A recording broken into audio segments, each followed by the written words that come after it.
If we take a look at speculators and hedgers, what have they done? Let me talk a little bit about their role. Certainly in food, it's clear. The farmer, has got all these costs before harvest, fertilizer, seed, fuel, etc., is able to lock in a price for the crop. We have the greatest shortage we've had since '88 with drought. Not a single problem. Anybody hear of lack of food availability? It's seamless, okay?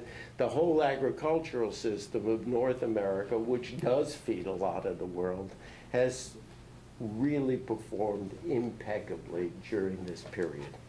Energy. One airline that embraced hedging, okay, called Southwest. Southwest Airlines hedged its jet fuel, among other things, and other innovations, and they survived.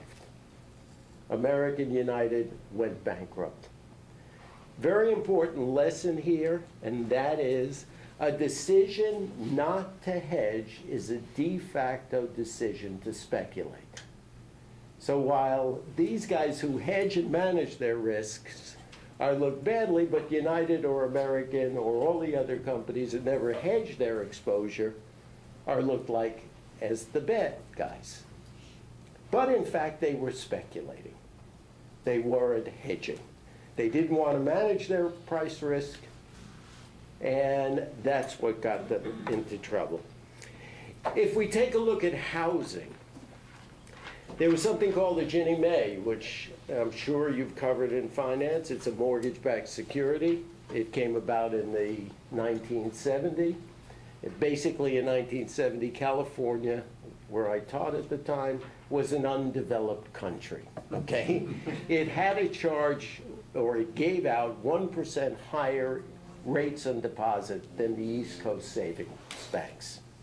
Because all the growth in housing was in the West, all of the capital was in the savings banks in the Northeast, and it had a flow. And people looked at selling and buying mortgages from California to the Northeast. They met in Arizona in the peak of winter where the weather was good. They looked at all the loans. They studied them, charged 10%.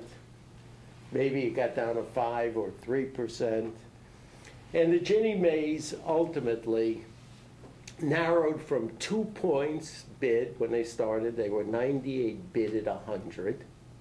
$2 full dollars, $2,000 a contract. They shrunk to 3/4 of a point when we started the futures market, and within 3 months, the cash market spreads rivaled the futures market spread, which was 1/32.